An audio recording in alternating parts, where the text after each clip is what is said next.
എല്ലാവർക്കും നമസ്കാരം. ഞാൻ ലെവിൻ. എൻ്റെ മറ്റൊരു യൂട്യൂബ് വീഡിയോയിലേക്ക് ഏവർക്കും സ്വാഗതം. ഇന്ന് നമ്മൾ കാണാൻ പോകുന്നത് നമ്മുടെ പ്രവാസികളായ മലയാളികൾക്ക് എത്രയും പെട്ടെന്ന് തിരിച്ച് നാട്ടിലേക്ക് എത്താൻ വേണ്ടിയിട്ട് നോർക്ക എന്ന വെബ്സൈറ്റിലൂടെ എങ്ങനെ നമുക്ക് രജിസ്ട്രേഷൻ ചെയ്യാം, അതിൻ്റെ പ്രൊസീജിയറും കാര്യങ്ങളാണ് ഇന്ന് നമ്മൾ കാണാൻ പോകുന്നത്.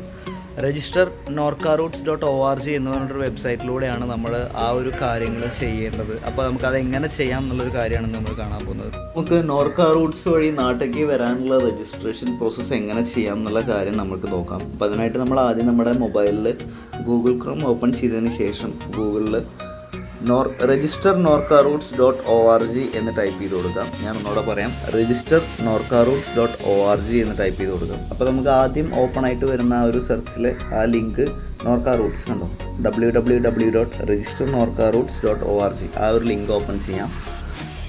അത് ഓപ്പണായി വരുമ്പോൾ തന്നെ നമുക്ക് നമ്മുടെ മുഖ്യമന്ത്രി ശ്രീ സഖാവ് പിണറായി വിജയൻ്റെ ഒരു വെൽക്കം നോട്ട് തന്നെ നമുക്ക് ആദ്യം കാണാം.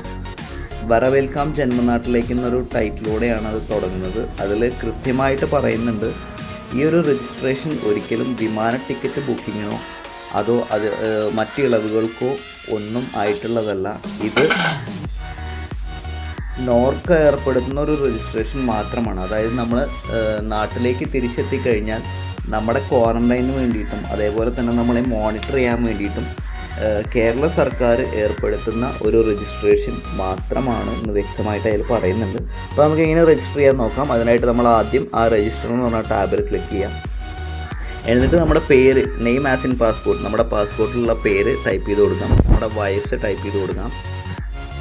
നമ്മുടെ മെയിൽ ടൈപ്പ് ചെയ്ത് കൊടുക്കാം. നമ്മുടെ ഡേറ്റ് ഓഫ് ബർത്ത് ചോദിക്കുന്നുണ്ട്, അതും ടൈപ്പ് ചെയ്ത് കൊടുക്കുക. ഇത് ഒക്കെ ചെയ്യുമ്പോൾ വളരെ കൃത്യതയോട് കൂടി ചെയ്യണം. കാരണം നമ്മളിവിടെ കൊടുത്ത ഡീറ്റെയിൽസ് വെച്ചിട്ടാണ് നമ്മളെ എയർപോർട്ടിൽ നമ്മൾ മറ്റു കാര്യങ്ങളൊക്കെ ചെയ്യുന്നത്. അതേപോലെ തന്നെ നമ്മുടെ പാസ്പോർട്ട് നമ്പർ ടൈപ്പ് ചെയ്ത് കൊടുക്കാം. റിസൈഡിങ് കൺട്രി നമ്മൾ ഇന്ത്യ ടൈപ്പ് ചെയ്ത് കൊടുക്കുക. ഓക്കെ, നമ്മുടെ അഡ്രസ്സ്, നാട്ടിൽ നമ്മുടെ പെർമനൻ്റ് ആയിട്ടുള്ള അഡ്രസ്സ് ടൈപ്പ് ചെയ്ത് കൊടുക്കാം. മുഴുവനായിട്ട് ടൈപ്പ് ചെയ്ത് കൊടുക്കുക. ഞാൻ ജസ്റ്റ് ഒരു ഡെമോ കാണിക്കുന്നത് കൊണ്ടാണ് ജസ്റ്റ് കുറച്ച് ടൈപ്പ് ചെയ്യുന്നത്. ഇനി നമ്മൾ ഏത് ജില്ലയാണോ ആ ഒരു ജില്ല സെലക്ട് ചെയ്ത് കൊടുക്കുക. അതേപോലെ തന്നെ നമ്മൾ പഞ്ചായത്താണോ മുനിസിപ്പാലിറ്റി ആണോ കോർപ്പറേഷൻ ആണോ എന്നാണ് അടുത്ത് ചോദിച്ചിട്ടുള്ളത്, അതും സെലക്ട് ചെയ്ത് കൊടുക്കുക. നമ്മുടെ പെർമനൻ്റ് അഡ്രസ്സ് വീണ്ടും ടൈപ്പ് ചെയ്ത് കൊടുക്കുക.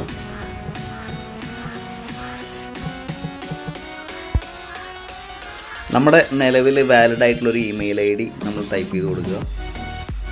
പിന്നെ നമ്മുടെ മൊബൈൽ നമ്പർ വിത്ത് കൺട്രി കോഡാണ് ചോദിച്ചിട്ടുള്ളത്, അപ്പോൾ വിത്ത് കൺട്രി കോഡ് ടൈപ്പ് ചെയ്ത് കൊടുക്കുക. ഇനി നമ്മുടെ വാട്സാപ്പ് നമ്പറും കൂടി ചോദിക്കുന്നുണ്ട്, അപ്പോൾ വാട്സാപ്പ് നമ്പറും കൊടുക്കണം എന്നുള്ള ഒരു ഓപ്ഷനിലാണ്, അതും കൂടി കൊടുക്കുക.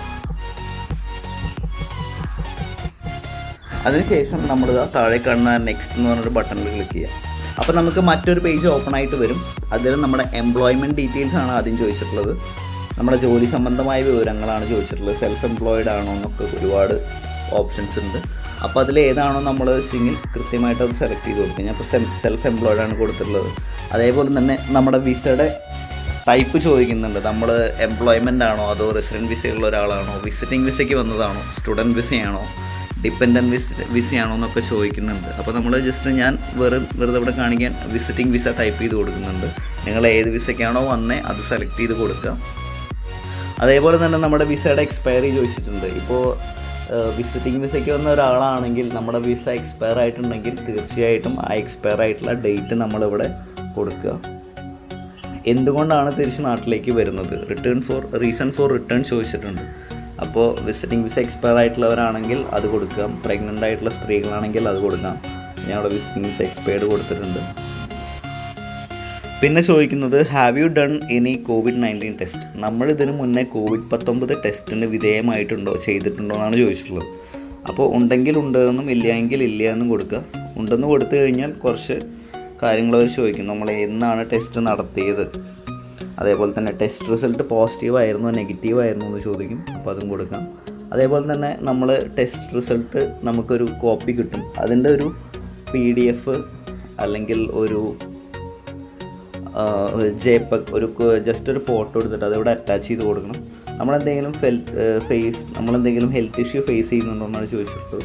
ഉണ്ടെങ്കിൽ ഉണ്ടെന്നും ഇല്ലെങ്കിൽ ഇല്ല എന്നും കൊടുക്കുക.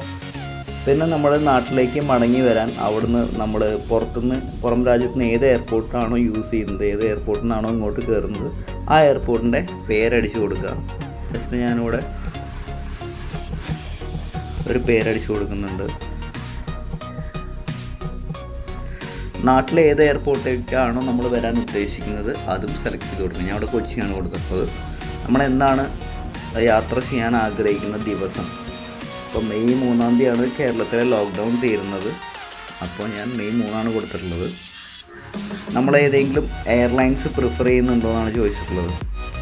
അത് ഓപ്ഷനിലാണ്. ടൈപ്പ് ചെയ്തതിലും കുഴപ്പമില്ല. സൗദി എയർലൈൻസ് കൊടുത്തു.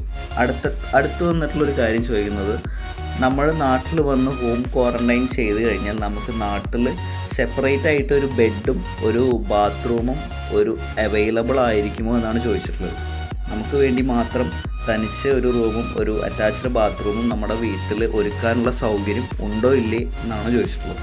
ഉണ്ടെങ്കിൽ ഉണ്ട് എന്നും ഇല്ലെങ്കിൽ ഇല്ല എന്നും ടൈപ്പ് ചെയ്യാം. ഇതൊരിക്കലും നമ്മൾ ഒരു കള്ളത്തരം കാണിച്ചിട്ട് ഉണ്ടെന്ന് ടൈപ്പ് ചെയ്യാതിരിക്കുക. സത്യസന്ധമായിട്ടുള്ള കാര്യങ്ങൾ തന്നെ രേഖപ്പെടുത്തുക. അതിനുശേഷം നമ്മൾ നെക്സ്റ്റ് അടിക്കുക. അപ്പോൾ നമുക്ക് വേറൊരു പേജ് ഓപ്പൺ ആയിട്ട് വരും. ഇതുവരെ നമ്മൾ കൊടുത്തിട്ടുള്ള എല്ലാ ഡീറ്റെയിൽസും ഒരു സമ്മറി ആയിട്ട് നമുക്കിതിൽ കാണാൻ പറ്റും. ആദ്യം കൊടുത്ത പേഴ്സണൽ ഡീറ്റെയിൽസും രണ്ടാമത് കൊടുത്തിട്ടുള്ള ഡീറ്റെയിൽസും സബ്മിറ്റ് ചെയ്യാൻ വേണ്ടിയിട്ട് നമ്മളോട് ചോദിക്കും. ഇത് ഇവിടെ സബ്മിറ്റ് ചെയ്ത് കഴിഞ്ഞാൽ നമുക്കൊരു രജിസ്ട്രേഷൻ നമ്പർ കിട്ടും. ഈ ഒരു നോർക്കയിൽ രജിസ്റ്റർ ചെയ്തിട്ടുള്ള ഒരു നമ്പർ കിട്ടും. അതൊരു റെഫറൻസിന് വേണ്ടിയിട്ട് എല്ലാവരും കയ്യിലെടുത്ത് വെക്കുക. അത്രയേ ഉള്ളൂ നമ്മുടെ ഈ ഒരു നോർക്ക രജിസ്ട്രേഷൻ. അപ്പോൾ ഈ ഒരു രജിസ്ട്രേഷൻ കംപ്ലീറ്റ് ചെയ്ത് കഴിഞ്ഞാൽ നമുക്ക് നമ്മുടെ നാട്ടിലേക്ക് വരാനുള്ള ഒരു സ്റ്റെപ്പ് നമ്മൾ എടുത്തു എന്ന് തന്നെ നമുക്ക് തീരുമാനിക്കാം. അപ്പോൾ ഒരിക്കലും ഈ ഒരു രജിസ്ട്രേഷൻ ചെയ്ത് കഴിഞ്ഞിട്ട് കിട്ടിയ ഒരു നമ്പർ ഉണ്ടാവും. അതെല്ലാവരും റെഫറൻസിന് വേണ്ടി കയ്യിൽ വയ്ക്കുക. അപ്പോൾ ഇതാണ് നമ്മുടെ ഇന്നത്തെ വീഡിയോ. പിന്നെ ഒരു കാര്യം ശ്രദ്ധിക്കേണ്ടത്, ഈ ഒരു രജിസ്ട്രേഷൻ കംപ്ലീറ്റ് ചെയ്ത് കഴിഞ്ഞാൽ ഒരിക്കലും നമുക്ക് ഇത് നമ്മുടെ വിമാന ടിക്കറ്റിനോ അതോ നമ്മുടെ ട്രാവൽ ചെയ്യാനുള്ള ഒരു പ്രയോറിറ്റിക്കോ ഒന്നും ഇതുകൊണ്ട് നമുക്ക് പറ്റില്ല. ഇത് വെറും നാട്ടിലേക്ക് വരാൻ വേണ്ടിയിട്ടുള്ളതല്ല. നാട്ടിലെത്തിക്കഴിഞ്ഞാൽ നമ്മുടെ ക്വാറൻറ്റൈനും നമ്മുടെ മോണിറ്റർ ചെയ്യാനും വേണ്ടി കേരള സർക്കാർ ഏർപ്പെടുത്തിയിട്ടുള്ള ഒരു സംവിധാനം മാത്രമാണിത്. ഓക്കെ, അപ്പോൾ അത്രയൊക്കെ ഉള്ളൂ ഇന്നത്തെ വീഡിയോ. എല്ലാവർക്കും ഇഷ്ടപ്പെട്ടു എന്ന് വിചാരിക്കുന്നു. വീഡിയോ ഇഷ്ടപ്പെട്ടു കഴിഞ്ഞാൽ എല്ലാവരും ലൈക്ക് ചെയ്യുക, ഷെയർ ചെയ്യുക, സബ്സ്ക്രൈബ് ചെയ്യുക. അപ്പോൾ ശരി, നല്ലൊരു വീഡിയോ ആയിട്ട് നമുക്ക് നാളെ വീണ്ടും കാണാം. അതുവരേക്കും ബൈ.